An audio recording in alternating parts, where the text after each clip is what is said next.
Welcome back into the Ohio State Football Report. I am Tom Downey. We're breaking down what this Ohio State defense could look like under Matt Patricia. Changes are almost assuredly going to come. It'd be a little bit weird, frankly, if they did not.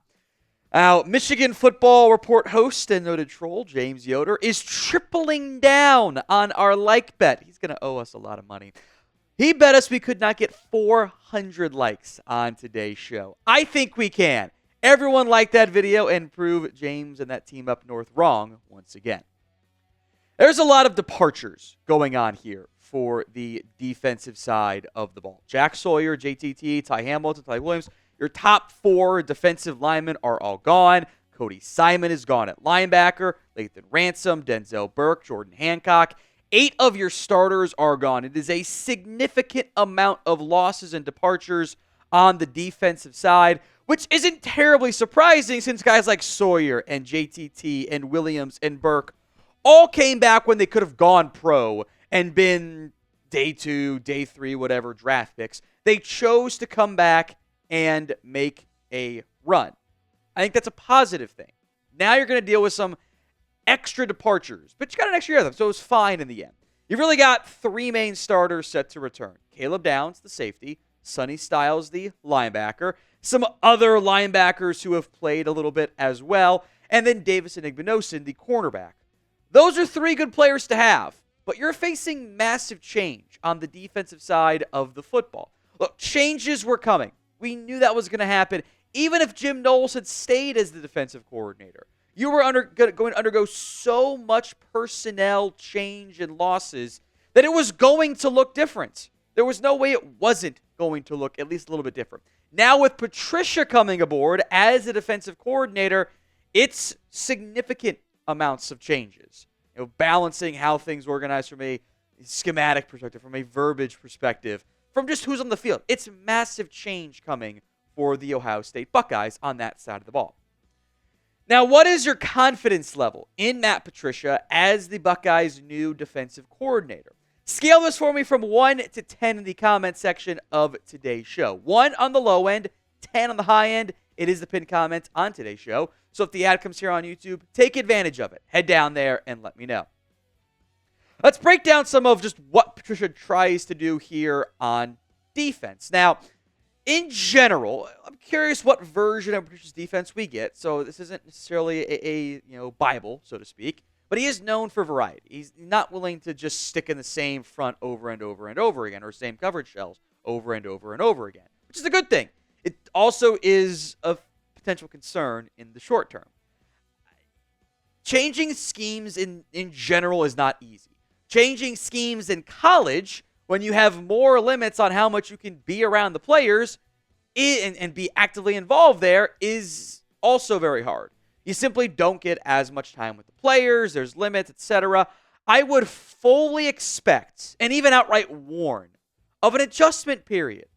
I don't think it's going to be a locked-in day 1, they're up to speed. There's going to be some adjustments. It'll take some time. It might be a little rough, choppy early on. Do go in terms of the season with that expectation. He also likes to use multiple fronts, and that ties very much back to his Patriots days when they were very creative with their front usage. They like to have guys that could do edge and do interior stuff and outside linebacker. I mean, how many hybrid edges did the Patriots have over the past couple of years? Dating back to the William McGinnis days, if you want to, the Richard Seymour days. They've had creativity on those front players. I think that will likely be the case again for the Buckeyes. Now, Ohio State last year pretty much exclusively used 4-man fronts, and that's not even a bad thing, by the way. I think that you will see a lot of 4-man front usage, but I do think you might see a little bit more creativity in that area. Now, this one, I hope ends up being the case. In theory, you will see Matt Patricia adjust to whatever the personnel is for the Buckeyes, because it's not like you can go sign players and draft and trade players. That's not how it works. You can't force feed, and you can't force the fit to your scheme. Matt Patricia on the Julian Edelman podcast had this to say. I guess I should say Edelman's podcast, not the Settle. We would always morph the defense based on talent we had. Personnel was the biggest thing. Who do we got? It was always us first, who do we have? Who are the best 11 guys we can put on the field to help us win this week, and who do they have? In coaching, period, any level, adjusting your scheme to the talent you have is a must. And every single coach says it. You will never find a coach that says, yeah, I'm going to force this square peg into a round hole no matter what, and that's my plan going in. However, it is not what all coaches do, or it is at least not what all coaches do well. We have seen time and time again, I got to get my guys in there, guys that fit what I want to do. And that's fine, but you can continuously see issues of just not adjusting. They're not meshing well. At the collegiate level, where even in the NIL area and the free agency area where there's a lot more turnover and change, you still can't always marry it immediately the same way a coach might want to. So you have to be more willing to adjust to the players on your roster. Otherwise, it's going to be ugly, especially when it's not like there's still a big transfer portal for the most part. Patricia's kind of got the guys he's got. Coming up next, we'll break down what some of the potential fronts and secondary lineups could look like, continuing with our theme of change here. But if you have not already, do us a favor, like today's video. The goal, again, is 400. If you made it this far in and you haven't liked it, I'm a little bit surprised. Let's change that. Like the video for me right now. Now, if the Buckeyes choose to stick in their kind of four-man front, this could end up being what the defensive line early unit looks like. And I think there could be some overlap with how they deploy Edric Houston, who isn't the biggest three technique and maybe isn't the most like purely athletic edge. He could kind of be a fun chess piece for Matt Patricia to move around. Caden McDonald fits really well as a nose tackle. I would fully expect that to end up being the case for the Buckeyes this year. Yada Jackson, I think, is primed to take over at defensive end. Caden Curry. And there will need to be some more rotation. There will need to be some finding of other pieces when you're losing your top four guys. And maybe one of them could end up being someone like a Logan George, who's the transfer, had 6 sacks last year for the Idaho State Bengals. Stands out to me. Zion Grady is a true freshman. Can he make an impact? I wouldn't even necessarily overlook the possibility of a spring transfer portal edition. Now, if they want to do some more 3-3-5 stuff, which is 3 defensive linemen, 3 linebackers, and 5 secondary players who we'll get to here in a little bit, you could try something like this. And maybe you mix in Edric Houston as one of those defensive ends in this situation, especially in trying to do some more tight front run fits there. I think CJ Hicks could maybe carve out a role in a 3-3-5 look, since I feel pretty confident saying Sonny Styles will be one starter. I would think it's Arvell Reese. And you could obviously do 4-3 base stuff as well, and even rotate CJ Hicks down in some situations to being a 3-4 outside linebacker when they want to do non-nickel looks here.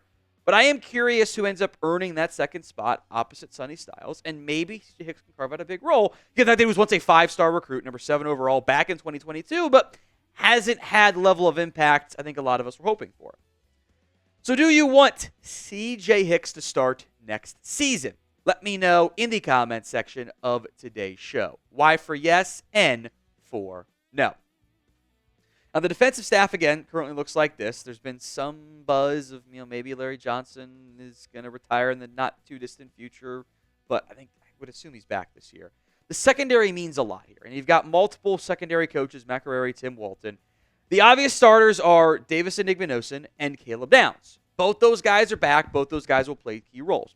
Now, Lorenzo Styles, former transfer, redshirt senior, I think stands out as an obvious nickel corner option. Jermaine Matthews has played some, but I think for the most part, you will see teams, especially Ohio State, outside of when they go base, most of the time they will be in nickel. Igbinosun on the outside, Downs at safety. Jermaine Matthews, I think, will be a starter. I thought he showed some good stuff, especially down the stretch this year when there were some injuries in the secondary. Denzel Burke got banged up a little bit there. As a junior, he is now primed for a potential breakout season. And I am curious, how long does it take for Devin Sanchez to get on the football field? He is a true freshman. I would not be surprised if he gets like a redshirt year or gets extra time. But I do think that the cornerback group might not face as big of a drop-off if you can get good play out of Lorenzo Styles, the nickelback, who I think will play that role, and Jermaine Matthews. I think that's all very possible. Now, do you want a full, way too early starting lineup projection for Ohio State, offense and defense? If you do, hit that sub button for me right now.